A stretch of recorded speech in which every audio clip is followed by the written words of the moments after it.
my fellow Wedding Florist friends, and welcome to the Wedding Florist Social Podcast. This is the podcast for wedding florists to learn all about acing their online presence. I'm your host, Vicky Laffey, and as a wedding florist of over 10 years now and a certified digital marketer, I want to help you get the right clients, get more followers, and never be stuck for content ideas again. Click the link in my description to get your free Wedding Florist Guide to Social Media Content Creation today. Yeah, so basically, welcome everybody. I wanted to talk this week about. You may have seen me post earlier in the week. Can everybody hear me? Okay. Yeah, everybody can hear me now. I think definitely. It didn't work twice before, so I think we're third time lucky. We're okay. So welcome everybody. Now you may have seen me post on my socials earlier in this week about the three things that stop people posting on social media, basically. So those three things are lack of time, lack of knowledge, and lack of inclination. That inclination's a biggie, right? Because even if we do have the time or the know-how, the inclination tends to get in the way. You know, there's other things to be done, and the day isn't there. Now, I want to specifically focus on the time for social media part of it today. It's something that a lot of us struggle with, that there's never enough hours in the day as a business owner, basically. And social media is the thing that often takes the back seat, while you deal with, other life stuff and business stuff, like school runs, dog walks, replying to client emails, actually making the flowers that you're meant to in your business, excuse me, having consultations, things like that, the list goes on. And even if you do make time for it, it's usually lasting at night. And, let's face it, you're not exactly at your best or bringing in enthusiasm to your social media when you're tired and after a busy day, are you? So, by the time you do sit down to do it, it's more of a chore and a grind. And, it's certainly, it's not going to help you be your best online, is it? Or post your best stuff. So you end up kind of just posting for the sake of it, really, for the sake of getting something out there on your Instagram because you haven't done it in ages. And that prompts this kind of this vicious cycle of, posting it and then, it not being effective and then you getting disheartened because it didn't bring in the likes or the bookings that you wanted, or, so you end up thinking, why bother? And then so on. And then it gets worse and worse. And do let me know in the comments, or, in the, if you're watching listening on the podcast, let me know in the notes and the comments there, depending on what platform you're viewing on. Let me know what your thoughts are on that. Is that something you struggle with? So what are the three things that we can do to help you with this, basically? Well, firstly, I would say, remember your ABCs, always be capturing content.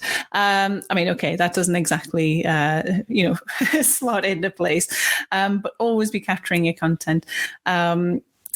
Throughout your day, be making time to take photos and videos of literally everything you do.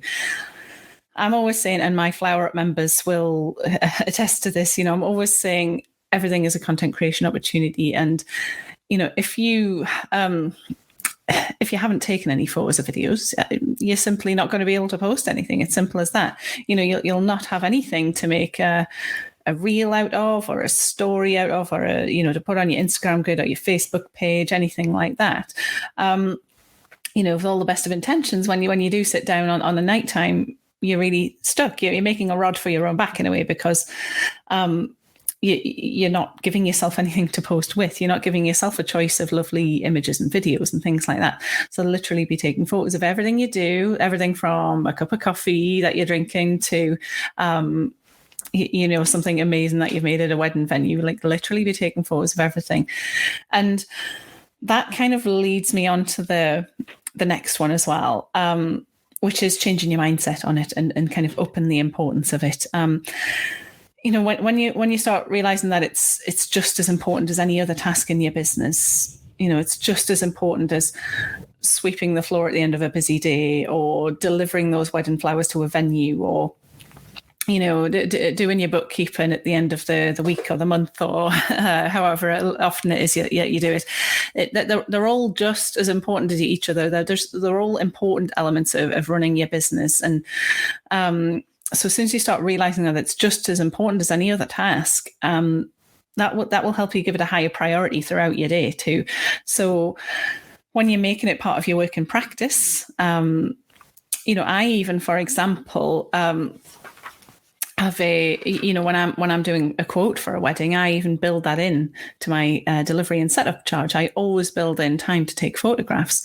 But you won't be able to do all this if you are the kind of person who just is constantly rushing around and is if all you're thinking is quickly we'll have to get to that wedding venue, we'll have to get back because we've got consultations this afternoon, or we've got loads of funeral pieces to make this afternoon, or we have to get back, and then by the time you get back you're thinking, oh no, I forgot to take some photographs. Build that into your day. Be photographing these things as you go, as well as photographs of your finished pieces at the end if you're setting up at a wedding. It's just give it a higher priority, basically. And the third one is that there's always the option of outsourcing too. I know it's probably not the cheapest option, but if it really, really isn't your jam, then absolutely feel free to outsource it. I do the same with my accounts. I have an accountant, and they take care of that. You may have a team member that could share that responsibility with you and take some of that load off your back. Maybe you're in a business partnership with someone who could, maybe that's more their thing than yours. They could take care of that, and you could take care of other things that they don't like to do. So it doesn't have to cost you anything extra, but if you've got help, then absolutely get someone else to take care of it. There's always the option of professional agencies as well to take the bulk of the task off your hands. The caveat to that is they must be good, and otherwise you might as well just throw your money down the toilet. So make sure you pick someone who maybe knows your industry and knows what people respond to. Another caveat is that you must still also maintain a personal presence on there too, whether that be posting to your stories, for example, appearing on your stories, or making sure your social media manager is posting in a conversational way, at least, kind of getting across you on your socials still, because if all you're posting is just here's pictures of pretty things that we've done, that's not very engaging. It doesn't give people any insight as to who you are or what your business stands for. So hopefully that's helped you. Let me know how you get on with that, and thank you for listening. Well, thanks so much for listening all the way to the end of Wedding Florist Social. Remember to hit subscribe so that you don't miss out on any future episodes. And if you want access to some free community and support, then head across to Facebook and look me up on the Worldwide Wedding Florist Community Group. I look forward to seeing you there.